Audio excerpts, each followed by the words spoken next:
सभापति महोदय, अभी इस सदन में हमारे साथी गोखले जी द्वारा जो भारत के उस राज्य को रिप्रेजेंट करते हैं जो फाइन आर्ट्स और गरिमा में अपना एक उच्च स्थान रखता है, जिसे बंगाली भद्रलोक कहा जाता है, परंतु आज उस इनिशिएशन के साथ मुझे लगता है उस भद्रता के साथ जो क्रूर मजाक हुआ है उसके ऊपर बात करते हुए मैं पीड़ा के साथ अपना निवेदन प्रारंभ करता हूं। आज हम गृह मंत्रालय के विषय में चर्चा के लिए एकत्र हुए हैं और हमारी सरकार 26 मई 2014 को आने के बाद गृह मंत्रालय की टोन एंड टेनर में क्या परिवर्तन आया, इसे मैं सिर्फ दो वानगी में बताना चाहता हूं। 26 मई 2014 के बाद आप सबको ध्यान होगा, उससे पहले बीएसएफ जो कि गृह मंत्रालय के अंडर में आता है, पहले उधर से बहुत फायरिंग हुआ करती थी। उसके बाद पहली फायरिंग हुई तो मुझे याद है उस समय राजनाथ सिंह जी गृह मंत्री थे। यहां पे खबर आया कि साहब वहां से कहा जाता था फायरिंग हो तो सिर्फ व्हाइट फ्लैग दिखाना है। आपको पता है कि उस समय गृह मंत्रालय से संदेश गया बीएसएफ के डीजी को कि अब ये मोदी की सरकार है, अब व्हाइट फ्लैग नहीं दिखाया जाएगा, फायरिंग के ऊपर 4 गुना फायरिंग का जवाब दिया जाएगा। और आप सबने देखा होगा पिछले 10 सालों में सीमा पर फायरिंग में शांति आ गई है। दूसरा उदाहरण देना चाहता हूं, जब हमारी सरकार आई 26 मई 2014 को, उस समय अभी आईबी का उल्लेख हुआ जो गृह मंत्रालय में आती है, इंटेलिजेंस ब्यूरो, उसके चीफ श्री आसिफ इब्राहिम थे जो कांग्रेस पार्टी के शासनकाल में आईबी चीफ बने थे। वैसे तो हम किसी भी अफसर को धर्म जाति के आधार पर नहीं देखते, पर उस समय इस बात का प्रचार किया गया था कि देखिए एक मुस्लिम अधिकारी को आईबी का चीफ बनाया गया। परंतु आज तक का भारत का इतिहास है, जब कोई सरकार बदलती है तो आईबी चीफ 1 महीने से ज्यादा नहीं रहता है। परंतु श्री नरेंद्र मोदी जी की सरकार में श्री आसिफ इब्राहिम का 8 महीने का कार्यकाल था और उन्होंने उसे 8 महीने का कार्यकाल पूरा किया। याद रखना चाहिए कि मोदी जी के कार्यकाल का पहला आईबी चीफ मुस्लिम समाज से था। यह दर्शाता है कि हम समाज के वर्गों को डर पैदा करके साथ में नहीं लेना चाहते, विश्वास पैदा करके साथ में लेना चाहते हैं। आज हमारे गृह मंत्री आदरणीय अमित शाह जी गुजरात का प्रतिनिधित्व करते हैं, प्रधानमंत्री जी उत्तर प्रदेश से प्रतिनिधित्व करते हैं। सभापति जी, यह संयोग भारत के इतिहास में 3 बार बना है। पहली बार जब सरदार पटेल गुजरात से थे और पंडित नेहरू उत्तर प्रदेश से थे तो स्वतंत्रता का काल था। दूसरी बार लाल कृष्ण आडवाणी जी गृह मंत्री थे और अटल बिहारी वाजपेयी जी उत्तर प्रदेश से थे, तब भारत ने 21वीं सदी में प्रवेश किया था। आज जब अमित शाह जी गुजरात से हैं और मोदी जी यूपी से हैं, तो भारत ने अमृत काल में प्रवेश किया है। अर्थात मैं कह सकता हूं काल के कपाल पर, भारत के भाल पर कुछ तो नया होने वाला है और कुछ ना कुछ तो नया हुआ है, उसे आज समझने की जरूरत। अब मैं बताना चाहता हूं कि गृह मंत्रालय ने इस दरमियान किस किस प्रकार से कार्य किए। मैं 3 प्रकार के कार्य बताना चाहता हूं। एक, वो कार्य जो पिछली सरकारें भी कर रही थी, वो हमने करके दिखाया। दूसरा, वो कार्य जो पिछली सरकारें कर ही नहीं सकती थी, सोच नहीं पाई, वो करके दिखाया। और तीसरे वो कार्य हैं जिसपे पिछली सरकारों ने एड़ी चोटी का जोर लगा दिया कि नहीं हो सकते, वो भी करके दिखाया। पहली श्रेणी में वो कार्य हैं, यानी मैं मानता हूं दूसरी सरकारों ने भी प्रयास किया होगा कि आतंकवाद की घटनाएं कम हो और अपराध की घटनाएं कम हो। तो मैं बताना चाहता हूं आतंकवाद की जो कुल घटनाएं जून 2004 से 14 के बीच में 7214 थी, जो 14 से 2024 के बीच में 2240 है, 69% की कमी आई है। कुल मृत्यु जो नागरिकों की और सिक्योरिटी फोर्सेस की होती थी उसमें 68% की कमी आई है। नागरिकों की जो मृत्यु होती थी उसमें 81% की कमी आई है। सिक्योरिटी कोर्सेस में जो फोर्सेस की जो मृत्यु होती थी उसमें 46% की कमी आई है।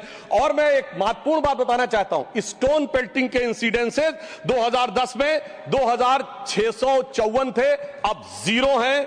ऑर्गेनाइज हड़ताल 0 है, स्टोन पेल्टिंग 0 है, स्टोन पेल्टिंग में जख्मी होने वाले 0 हैं। सभापति महोदय, पत्थर पड़ने के दौर खत्म हो गया, मगर अगर किसी की अकल पे पत्थर पड़ा हो तो उसे बदला हुआ नजारा नहीं दिखाई पड़ता। इसलिए मैं कहना चाहता हूं, चश्मा उतारो फिर देखो यारो, दुनिया नई है चेहरा पुराना। महिला सुरक्षा के लिए एक अलग प्रभार बनाया गया। 2018 में इंटीग्रेटेड हेल्पलाइन बनाई गई और 181 हेल्पलाइन को राज्यों और केंद्र शासित प्रदेशों के साथ जोड़ा गया। फोरेंसिक को मजबूत करने के लिए प्रदेश में डीएनए विश्लेषण और साइबर फोरेंसिक की लैब्स भी बनाई गई। मॉडर्नाइजेशन करने के लिए 80 करोड़ की एक अलग मंजूरी दी गई। फोरेंसिक इकोसिस्टम को बेहतर बनाने के लिए 7 नई फोरेंसिक प्रयोगशालाएं बनाने की बात हुई, और जिसमें यूपी, बिहार, उड़ीसा, राजस्थान, छत्तीसगढ़, तमिलनाडु और केरल में, और इसके अतिरिक्त पुणे, गुवाहाटी, भोपाल और कोलकाता की लैब्स को और इंप्रूव करने का कार्य किया गया। ये वो कार्य हैं जो पिछली सरकारों ने सोचा नहीं था वो कर पाए। मैं उदाहरण देना चाहता हूं। एक है सीएए का उदाहरण अभी हमारे साथी ने दिया। मैं याद दिलाना चाहता हूं, इसी संसद में एक वो दौर था जब इनकी नेता ममता बनर्जी जी ने भारत के इतिहास में इकलौती बार जब चेयर के ऊपर फाइल फेंकी थी, किस बात को लेकर कि बांग्लादेशी घुसपैठियों के बारे में चर्चा करने का मौका नहीं दिया जा रहा है। और आज मैं कहना चाहूंगा कितना बड़ा बदलाव दिखता है कि जिन लोगों ने इतना बड़ा कार्य किया था वो आज कितना पीछे हट गए। इसे कहते हैं कि वक्त के साथ इंसान कैसा बदलता है। सीए पे मैं कहना चाहूंगा, सीए गृह मंत्रालय का विषय है, नागरिकता, और ये एक संसद के द्वारा पारित कानून था, परंतु राज्य विधानसभाओं ने उसके खिलाफ प्रस्ताव पारित कर दिया। यह सरासर कानून का उल्लंघन था, सरासर संविधान का उल्लंघन था, और मैं कह सकता हूं इसके द्वारा संविधान खतरे में था। दूसरा मैं उदाहरण देना चाहता हूं, यूएपीए का चेंज किया गया, यानी अब केवल एक संगठन आतंकवादी नहीं होगा, कोई व्यक्ति आतंकवादी होगा तो उसको भी आतंकवादी माना जाएगा। एनआईए एक्ट में आतंकवाद की परिभाषा स्थापित की गई। मृत्यु दंड पर यह संशोधन किया गया कि क्षमा याचना केवल संबंधित व्यक्ति ही कर पाएगा, दूसरा नहीं कर पाएगा। आपदा के लिए विशेष धनराशि की व्यवस्था की गई, और नक्सलवाद को समाप्त करने में अभूतपूर्व सफलता हमें मिली है। अभी दिसंबर के महीने में हमारे गृह मंत्री अमित शाह जी नक्सलवाद प्रभावित क्षेत्र में सीआरपीएफ के कैंप में पूरी रात गुजार कर आए हैं। जो लोग ये कहने का प्रयास करते हैं कि इसको डर और किससे वो, उससे उनको समझने का प्रयास करना चाहिए। अब वो दौर चले गए सभापति महोदय। मुझे याद है 6 अप्रैल 2010 को दंतेवाड़ा में 76 सीआरपीएफ के जवान शहीद हो गए थे, और उसके बाद ऐसे समाचार आते थे कि देश के कुछ विश्वविद्यालयों में शहीद जवानों के प्रति नहीं, नक्सलवादियों के समर्थन में कार्यक्रम हो रहे थे। वो दौर अब समाप्त हो गया। अब तीसरी श्रेणी में बताना चाहता हूं, वो काम आते हैं, किए हैं गृह मंत्रालय ने, जो पिछली सरकारें कहती रही कि ये नहीं हो सकता, नहीं हो सकता, वो करके दिखाया। धारा 35A, धारा 370। मैं कह सकता हूं जब सरदार पटेल गृह मंत्री थे, राज्यों का महकमा उनके पास था, वो कश्मीर की कसक जो रह गई थी, वो कसक अगर आज समाप्त हुई है तो अगस्त 2019 में अमित शाह जी के शासनकाल में वह समाप्त हुई है। मैं कहना चाहता हूं, श्यामा प्रसाद मुखर्जी जी ने पहला बलिदान दिया था। रावी के तट पर 26 जनवरी 1930 को कांग्रेस के लाहौर अधिवेशन में स्वराज्य की शपथ ली गई थी, पर वो शपथ अधूरी रह गई थी। तो सरदार पटेल के दिल में कसक थी, श्यामा प्रसाद मुखर्जी जी का बलिदान था, और अटल जी के दिल में वेदना थी। उन्होंने कहा था 15 अगस्त का दिन कहता आजादी अभी अधूरी है, सपने सच होने बाकी हैं, रावी की शपथ न पूरी है। परंतु वो शपथ किसने पूर्ण की? प्रधानमंत्री श्री नरेंद्र मोदी जी के नेतृत्व में हमारे वर्तमान गृह मंत्री श्री अमित शाह जी ने उसको पूरा किया। और इसी के साथ मैं एक पंक्ति में कहना चाहूंगा, इतना बड़ा परिवर्तन भारत के इतिहास में आया कि अपनी सरकार की तरफ से और प्रधानमंत्री जी की तरफ से कि दर्द की रात गई, गम के जमाने भी गए, और मोदी जी के हिम्मत से कई दाग पुराने भी गए। इसके अलावा जो कश्मीर में बड़ा परिवर्तन आया, मैं एक उदाहरण बताना चाहता हूं। अभी हमारे साथी ने डर का उल्लेख किया, तो मैं बताना चाहता हूं 10 सितंबर 2024 को भारत के पूर्व गृह मंत्री सुशील कुमार शिंदे जी का बयान था कि मैं गृह मंत्री के रूप में जाता था तो डल लेक में मैं गृह मंत्री के रूप में होता था, और डर के मारे उनकी क्या हालत होती थी, वह शब्द संसदीय नहीं है। तो मैं अपनी स्वरचित पंक्ति में कहना चाहूंगा, हमारे साथी सब समझ जाएंगे कि लहूलुहान थी घाटी और झेलम डरी हुई थी, खामोशियां रातों की दिन में भरी हुई थी, और दहशत का था वो आलम कि डल लेक घूमने में गृह मंत्री के पग के नीचे धरती फटी हुई थी। और आप समझिए आज हमारी स्थिति यह है कि हमारे गृह मंत्री वो हैं जिनको देखकर आतंकवादियों की छाती फटने लगती है, और आतंकवाद के समर्थन करने वालों के छाती में दर्द होने लगता है। सभापति जी, मैं कहना चाहता हूं, उनकी सरकार और हमारी सरकार में अंतर था जो भारत की परंपरा में है। उन्होंने बहुत दिन नाग पंचमी की, नागों को दूध पिलाया, हमने जन्मेजय का नाग यज्ञ करके दिखाया जिसमें सारे नाग आकर समाहित हो गए। तो मैं एक पंक्ति में कहना चाहूंगा, कश्मीर घाटी को लहूलुहान करने वालों सुनो, एक भी शहीद हुआ जवान नहीं भूले हैं, और दूध भी पिलाते हैं परंपरा हमारी मित्र, किंतु नाग यज्ञ का विधान नहीं भूले। और मैं ये कहना चाहता हूं, दूसरा उदाहरण, एक सिर्फ दूसरा उदाहरण, हमारे कांग्रेस के युवा नेता जिन्होंने तथाकथित भारत यात्रा निकाली, उसी कश्मीर कहते हैं कि हालात नहीं बदले। इस पूरे देश ने वो दृश्य देखा जब भैया और बहन दोनों सुरक्षित वातावरण में मधुर मनोभावों के साथ बर्फ के गोले के साथ खेलते नजर आ रहे थे। और ये वही कश्मीर था जहां उनके गृह मंत्री के पैर के नीचे धरती फटी जा रही थी। इतना बड़ा बदलाव भी दिखाई नहीं पड़ता। मैं पूछना चाहता हूं मेरे भाई कि अगर आप ये कहना चाहते हैं वही कश्मीर था जहां ऐसा इसके झंडे दिखाई पड़ते थे, जहां पाकिस्तान जिंदाबाद के नारे दिखाई पड़ते थे, वहां पर अगर आरजी और पीजी दोनों एक साथ सुरक्षित थे, एसजी भी खुश रही होंगी, मुझे लगता है जीजा जी को भी खुशी का एहसास होना चाहिए। मैंने किसी का नाम नहीं लिया है। और इसके लिए गृह मंत्री जी को साधुवाद देना चाहिए कि कश्मीर में इतना बड़ा बदलाव देखने को मिला है, कम से कम इतना तो करना चाहिए। और मैं अपने साथियों से कहना चाहूंगा जो उनके नेता बोलते हैं डरो मत, हकीकत का सामना करो कि कितना बदलाव आया है, इसको स्वीकार करो, डरो मत। डरने का काम देश के विरोधियों के लिए छोड़ दो हमारी सरकार ने। इसके अलावा हमारी सरकार के समय में इंडियन पैनल कोड को भारतीय न्याय संहिता के रूप में जो बदलाव किया गया वो एक महत्वपूर्ण बात है। परंतु मैं सभापति महोदय यह भी बताना चाहूंगा कि जब भी किसी चीज की तुलना हो तो तुलनात्मक होनी चाहिए। जब हमारी सरकार आई और गृह मंत्रालय का दौर आया तो उस जमाने में क्या अंतर था सिक्योरिटी में और आज क्या बड़ा अंतर है। राष्ट्रीय सुरक्षा सबसे प्रमुख दायित्व है। जैसा कि हमारे साथी ने कहा, लॉ एंड ऑर्डर तो स्टेट का सब्जेक्ट है, पर राष्ट्रीय सुरक्षा गृह मंत्रालय की बात मैं पूछना चाहता हूं। हमारी सरकार आने से पहले दिल्ली में धमाके नहीं होते थे क्या? मुंबई में नहीं होते थे? चंडीगढ़, गुवाहाटी, लखनऊ, फैजाबाद, जयपुर, नागपुर, हैदराबाद, कौन सा ऐसा शहर का जहां धमाके नहीं होते थे? चलती ट्रेन में धमाके, चलते बस में धमाके, लोकल ट्रेन में धमाके, और लिखा रहता था बस अड्डे पे धमाका, रेलवे स्टेशन पे धमाका, लिखा रहता था छूना नहीं, धमाका हो जाएगा। मगर इसके बावजूद आज वो केवल दक्षिण कश्मीर के 4 जिलों तक सीमित हो गया है। इसके बावजूद इतना बदला हुआ नजारा नजर नहीं आता है। यह दर्शाता है कि कितना पूर्वाग्रह की दृष्टि है। और यह भी मैं बताना चाहता हूं, इस सरकार, पिछली सरकार के शासनकाल में जांच के अंदर किस प्रकार का कार्य हुआ, मैं 2 चीजों का उदाहरण देना चाहता हूं। समझौता एक्सप्रेस केस दुनिया के इतिहास का इकलौता केस होगा कि पहले वहां सरकार जांच कर रही थी कि पाकिस्तान ने कराया, अचानक यू टर्न ले लिया और तथाकथित हिंदू आतंकवाद पे आ गए। किस आधार के ऊपर? आरोपी के रूप में असीमा आनंद जी का जेल में इंटरव्यू। मैं पूछना चाहता हूं जेल में इंटरव्यू कैसे हुआ? बजाय इंटरव्यू लेने वाले पे कार्रवाई होने के, पुलिस के सामने दिया गया बयान एडमिसिबल नहीं होता है और इंटरव्यू के आधार के ऊपर चेंज कर दिया।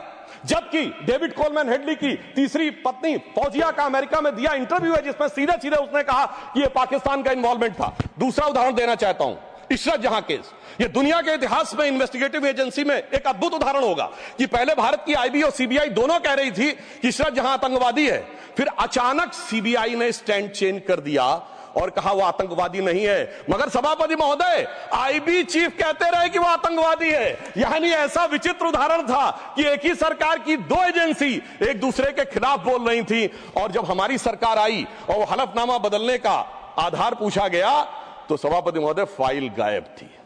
यह दर्शाता है कि सिक्योरिटी का किस प्रकार से मजाक उड़ाया गया। 26/11 का हमला हाफिज सईद ने कराया, यह इनकी सरकार मानती थी, मगर हमारे कई सम्मानित नेता उस तरफ बैठे जो कहते थे आरएसएस ने कराया। सिक्योरिटी का जिस प्रकार का मजाक इनकी सरकार में उड़ाया गया है, यह दर्शाता है कि वो सिक्योरिटी किस प्रकार की थी। मुझे समझ में नहीं आ रहा था कि वो लोग जो अपने जमाने में क्या कहते थे कि इशरत जहां बेटी है, याकूब मेनन की जुडिशियल किलिंग हुई है, अफजल हालात का मारा है, जाकिर नायक शांति का मसीहा है, ओसामा जी हैं, हाफिज साहब हैं, इस हालात के बाद क्या होना था? मैं पूछना चाहता हूं, ये डर के बोल रहे थे या प्रेम से बोल रहे थे? या आपकी मोहब्बत की दुकान के सरमाएदार थे या मोहब्बत की दुकान के खरीदार थे? और मैं सिर्फ अब 2 स्टेटमेंट कोट करना चाहूंगा उस सरकार की हालत के लिए। 20 जनवरी 2013 को तत्कालीन गृह मंत्री सुशील कुमार शिंदे जी ने जयपुर में वक्तव्य दिया कि आरएसएस के कैंप्स में टेरर ट्रेनिंग की जाती है। और जब सुषमा स्वराज जी ने आके सदन में पूछा, गृह मंत्री ने अपना बयान वापस ले लिया। सोचिए, इस प्रकार का मजाक भारत की सुरक्षा के साथ कभी सुनाई नहीं पड़ता। और 14 जुलाई 2011 को कांग्रेस के एक चिर युवा नेता, जो चिर क्रोधित और चिर आक्रोशित रहते हैं, उन्होंने एक वक्तव्य दिया था, but terrorism is something that is impossible to stop all the time. यानी हमेशा के लिए आतंकवाद को रोकना मुमकिन नहीं है। सभापति महोदय, जिस सरकार का चाल चलन ऐसा था, उसके हालात में रोकना मुमकिन नहीं था। पर आज मोदी जी की सरकार है तो मोदी है तो मुमकिन है, वो हमने करके दिखाया। मैं दूसरा बताना चाहता हूं उदाहरण। एक दौर था जिस जमाने में 26/11 हमले के बाद से पहले 2007 में आंतरिक सुरक्षा के लिए नीति क्या थी? हवाना में जाके यह कहा कि पाकिस्तान आतंकवाद से पीड़ित देश है। यह भारत सरकार का ऑफिशियल स्टेटमेंट था। 26/11 के हमले के केवल 9 महीने बाद जुलाई 2009 में शर्म एल शेख में ज्वाइंट डिक्लेरेशन में बलूचिस्तान का उल्लेख आया और यह कहा गया टेरर के अटैक से टॉक्स प्रभावित नहीं होंगी। मगर सभापति महोदय, जो हमारी सरकार आई तो हमने कहा टेरर के साथ टॉक्स नहीं होंगी। और जब से मोदी जी की सरकार आई है, हमने इस बात को बिल्कुल साफ साफ कर दिया है। और इसीलिए पिछले 11 साल ऐसे हैं जब कोई औपचारिक द्विपक्षीय वार्ता नहीं हुई। सभापति महोदय, क्योंकि जब से हमारे गृह मंत्री जी आए हैं, हालात में जानते क्या बदलाव आया है? उस जमाने में शांति के कबूतर उड़ा करते थे, अब गुरु गोविंद सिंह जी के बाज उड़ते हैं। और जिसे हम अपने लखनऊ की भाषा में कहते हैं कि अम्मा मियां वो दिन लद गए जब उस्ताद लल्लू खा फाख्ते उड़ाया करते थे। और अब वो बदलाव ये देखने को मिला है। ये लोग तो वो हैं सभापति महोदय, जिन्हें भारत इतना कमजोर चाहिए था, किसी संसद भवन की छत के ऊपर जो शेर बने हैं उसके लिए लोग गए थे कोर्ट में कि शेर ज्यादा आक्रामक दिख रहे हैं। यानी इन्हें शेर बिल्ली जैसे चाहिए थे, बिल्ली जैसे नहीं, भीगी बिल्ली जैसे चाहिए थे। परंतु शायद ये भूल गए कि हमारे प्रधानमंत्री जी और गृह मंत्री जी गुरु गोविंद सिंह जी से भी प्रेरणा लेते हैं, शिवाजी महाराज से भी प्रेरणा लेते हैं, महाराणा प्रताप से भी प्रेरणा लेते हैं। और उनकी तरफ से हमारी नीति के लिए कहना चाहूंगा कि मन में है धैर्य और तन में प्रचंड शौर्य, बन चंद्रगुप्त मौर्य प्रलय मचाएंगे। और महाराणा और शिवा की संतति कहाते हम शीश कट जाए भले झुकने ना पाएंगे। और बार बार छेड़िए ना भारत स्वाभिमान को, अन्यथा बाद में बहुत पछताएंगे। सौगंध मां भवानी की उठेगी ललकार, जब आपके घरों पे चील कौवे मंडराएंगे। और ये आपने देखा, ये बालाकोट में भी दिखा, ये सर्जिकल स्ट्राइक में भी दिखा। पर तब हमारे विरोधी क्या कहते थे? आदमी मरे थे कि कौवे मरे थे, पेड़ गिरी थी कि बिल्डिंग गिरी थी। इस प्रकार के मजाकिया बात करने वाले लोगों को मैं बताना चाहता हूं कि भारत की व्यवस्था, अभी एक विषय का उल्लेख आया हमारे साथी ने, मैं एक बात पूछना चाहता हूं। वोटर डुप्लीकेशन की बात हमारे विरोधी उठाते हैं। मैं कहना चाहता हूं, अगर वोटर डुप्लीकेशन की बात करना चाहते हो तो पहले सिटीजनशिप डुप्लीकेशन तो क्लियर कर लीजिए। क्यों नहीं एनआरसी के लिए हां बोल देते हैं, उसके बाद यह मुद्दा ही खत्म हो जाएगा। भाई, जब आप कह रहे हैं कि वोटर्स को लेकर आपके मन में संदेह है तो एक बार एनआरसी करवा दीजिए, दूध का दूध पानी का पानी। मगर सभापति महोदय, एनआरसी क्यों नहीं करानी है? उसका कारण यह है कि पिछले चुनाव में सबसे बड़ी जीत कहां पे हुई है? असम की धुबरी सीट पे कांग्रेस के नेता रकीबुल हसन 10,25,000 से जीते हैं। और असम के जो हमारे साथी यहां बैठे होंगे, धुबरी को मिनी बांग्लादेश कहा जाता है। तो इसलिए एनआरसी नहीं करानी है, मगर डुप्लीकेशन का मुद्दा उठाना है। मैं पूछना चाहता हूं जो लोग इस विषय को उठाना चाहते हैं। सर, मैंने तो बोला ही नहीं, मैंने तो सिर्फ ये तारीफ की वो जीते हैं। I have just put up the facts and nothing personal. I have said he has got the biggest. Sir, हमने तो सिर्फ एक डाटा बताया है। Sudhanshu ji, take your seat. Honourable members, एक second, 1 second. Honorable members, my very extensive ruling is there that this House, the Council of States, is well within its rights to discuss conduct of any person, including member of that House. Not, I will look into it. Look at 1 second. 1 second. Honorable HM. मान्यवर, मैं बड़े ध्यान से माननीय सदस्य का भाषण सुन रहा था। इन्होंने कोई टिप्पणी माननीय सदन के दूसरे सदन के सदस्य के लिए नहीं की। इनका जीत का मार्जिन बताया, वो रिकॉर्ड का हिस्सा है मान्यवर, भारत के चुनाव आयोग के रिकॉर्ड का हिस्सा है। और इसमें अगर थोड़ा ऊपर नीचे होता होगा 2-5 हजार, तो कल भाई लेटर देकर सुधार देना सुधांशु। नहीं, एक सेकंड। माननीय सदस्यगण, इसी सदन में जब तत्कालीन सदन के नेता पीयूष गोयल जी ने लोकसभा के सदस्य जिन्होंने विदेश में जाकर भारत पर कुछ टिप्पणियां की थी वो मुद्दा उठाया तो एक पॉइंट ऑफ ऑर्डर रेज किया गया और पॉइंट ऑफ ऑर्डर का मैंने निर्णय दिया और मैंने कहा कि अपने रूल स्पष्ट हैं और रूल ये कहते हैं कि लोकसभा के सदस्य के बारे में चर्चा यहां हो सकती है। अंकुश एक है नियम में, नियम बहुत स्पष्ट है कि आप आरोप नहीं लगा सकते और आरोप लगाते हो तो सभापति को सूचित करो। मैंने बारीकी से तत्कालीन सदन के नेता पीयूष गोयल का बयान देखा। उन्होंने लोकसभा के सदस्य के बारे में जो कुछ कहा वो हूबहू लंदन में उन्होंने कहा और चूंकि वो भारत विरोधी था, as it is I have to give my ruling. Sudhanshu ji, you will conclude tomorrow. The House stands adjourned to meet at 11 a.m. Thursday, the 20th of March 2025, with one clarification from my side. When I was talking about jurisdiction, the jurisdiction was with respect to CBI and not IB.